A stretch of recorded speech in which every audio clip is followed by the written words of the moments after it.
The morning was quieter than usual at the downtown cafe, the kind of silence that only happens before something big. A soft drizzle painted silver lines down the windows, and the hum of the espresso machine echoed through the air like a heartbeat. Behind the counter, Emily Harper adjusted her new uniform cap for the 5th time, her hands trembling slightly. It was her first day on the job, a minimum-wage cashier position she took not because she wanted to, but because she had no other choice. Her rent was overdue, her mother's medical bills were piling up, and her younger brother was relying on her to keep the lights on. Life hadn't exactly been kind lately. She had lost her scholarship after missing too many classes during her mother's hospital stays, and no corporate office wanted to hire a college dropout with no degree and too much empathy, as one interviewer had once told her. So, she found herself here, wiping tables, making coffee, and smiling at strangers who barely looked her in the eye. But that morning, one stranger did look at her, and that moment changed everything. Before we dive deeper, if you believe in kindness, humility, and second chances, then please like this video, share it with someone who might need hope today, and subscribe to the channel so you never miss another story that reminds us what being human truly means. He entered just past 8 a.m., tall, well-dressed, with an aura that made the entire cafe pause. His suit was sharp enough to cut through air, his shoes polished to a mirror shine. He carried a tablet in one hand and a sense of importance in the other. People whispered his name like a myth.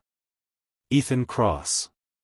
The billionaire CEO of Crosstech Industries, a man known for transforming startups into empires, and for his ruthless, no-nonsense business style. Emily didn't know who he was, not at first.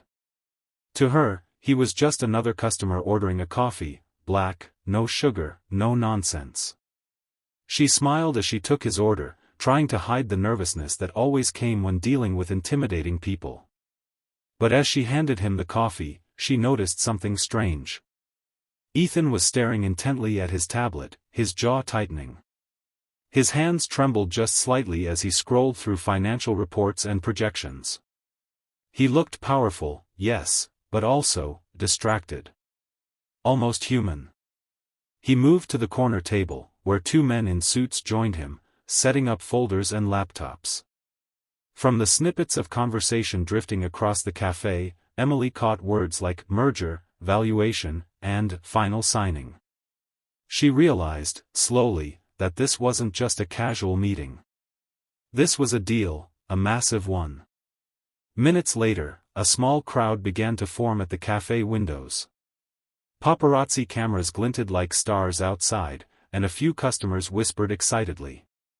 The $200 million Crosstech Novagen merger was the talk of the business world, and apparently, the final signature was happening right here, in her cafe, at her register.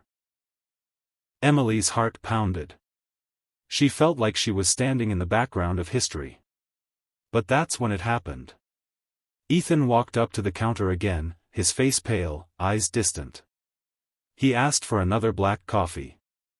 Emily noticed how distracted he was, his hand shaking as he pulled out a sleek black wallet. Inside, along with crisp bills and business cards, was a shiny silver coin, engraved with the Crosstech logo. It looked more like a charm than money, something personal. He absent-mindedly flicked it in his hand, the way someone might do with a nervous habit. Then he placed it on the counter beside his credit card, not noticing he had dropped another, nearly identical coin next to it, but this one had a different marking. Emily, observant as always, noticed that the second coin had a magician's insignia, 2 interlocking rings, the symbol of the famous illusionist Victor Blaise. She recognized it immediately. Years ago, her late father used to perform small street magic shows to make her smile when times were tough. That coin trick, the one with the illusionist rings, was his favorite. It's not about deception, he would say. It's about seeing what others miss. So when Ethan picked up the wrong coin, the magician's coin instead of his company token, Emily's breath caught. She didn't know why it mattered, but something in her gut screamed that it did. That's the wrong trick, she blurted out before she could stop herself. Ethan froze, turning sharply to look at her. Excuse me? She swallowed hard. The coin you picked up, it's not yours. That one's a trick coin. It looks real, but it's fake. Ethan blinked, confused, then frowned slightly. He looked down, and for a moment, the smallest smile touched his lips. You're right, he said softly, flipping both coins in his hand. Good eye. But something changed in his expression. The sharpness in his eyes dimmed. He pocketed the real coin and stared at the trick one, turning it over and over, lost in thought. He walked back to the meeting table, silent, and for the next 15 minutes, he didn't say a single word. The other executives talked, numbers flew across screens, and papers slid across the table for signatures. The world outside was waiting for a $200 million announcement. Yet Ethan didn't move. He was staring at that fake coin like it held the weight of his entire life. Then, to everyone's shock, he stood up. This deal, he said quietly, is a trick. The room went dead silent. Cameras outside flashed. His two advisors looked up in confusion. One of them whispered, "Sir, the terms are solid, the valuation checks out." But Ethan shook his head. No. It looks real, but it's not. Just like this coin. He placed the trick coin on the table, its metallic ring echoing in the air. I've been so focused on what this deal appears to be, profit, growth, success, that I didn't see what it really is. A loss. Of trust. Of people. Of meaning. The men stared, speechless. Emily, from behind the counter, felt her chest tighten. She didn't fully understand what was happening, but she knew this wasn't about money anymore. Ethan turned to them, his tone calm but final.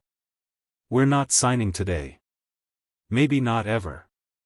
And just like that, he walked out, leaving the stunned executives behind, the cameras buzzing, and the cafe in absolute silence. Hours later, when the chaos died down and the cafe emptied, Emily was still wiping the same corner of the counter, trying to process what had just happened. She couldn't believe she had just, accidentally, interrupted a multi-million-dollar business deal. She expected to lose her job before lunchtime. But instead, just as she was about to clock out, Ethan returned.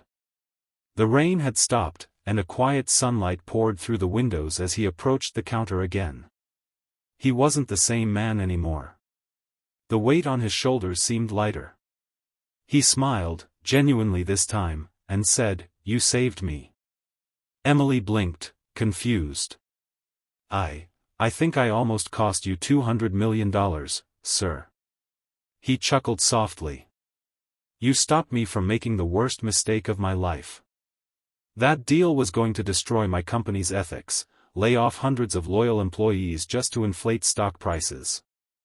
I knew it deep down, but I kept pretending it was the right move. Then you said something that cut through all the noise." She frowned slightly. "All I said was, that's the wrong trick." "Exactly," he said. And it was. He looked around the cafe, at the workers, the customers, the messy warmth of ordinary life, and then back at her. "You reminded me what real value is. It's not money, it's perspective. You saw what others missed." Emily's eyes welled up unexpectedly. No one had ever said something like that to her. Before he left, Ethan took a napkin, scribbled something on it, and handed it to her. "When you're ready for a job that matches your talent, call that number. I don't hire cashiers, I hire people who can see through illusions."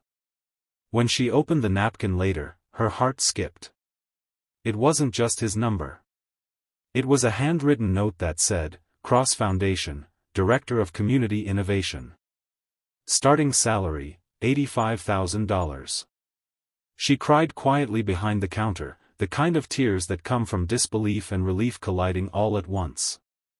For the first time in years, she felt like the universe hadn't forgotten her. Months later, Emily stood at a new desk in a high-rise office overlooking the city, her name etched on a glass plaque. The Cross Foundation's mission was to rebuild struggling neighborhoods and support small businesses, an initiative Ethan started after that day. He often joked that the foundation began because of a single cup of coffee and a brave cashier who told him the truth no one else would. They became unlikely partners in change, a billionaire and a former waitress, united by a moment of honesty. Emily never forgot her father's words, "It's not about deception. It's about seeing what others miss." She realized now that life itself is full of tricks, illusions of success, appearances of strength, masks people wear to hide their fear. But sometimes, all it takes is one honest voice to shatter the illusion and reveal what truly matters. If this story touched your heart, if it reminded you that small acts of honesty and courage can change everything, please like this video, comment your thoughts, share it with someone who needs hope today, and subscribe to the channel for more stories that prove humanity still exists. Speech balloon special request, in the comments, write, "I believe in second chances," if you do, because sometimes, one moment of truth is all it takes to rewrite a life. And as the sun set behind the skyline, Emily looked out from her office window, clutching that old magician's coin she had kept ever since that morning. It was fake, yes, but the lesson it carried was more real than anything she'd ever known.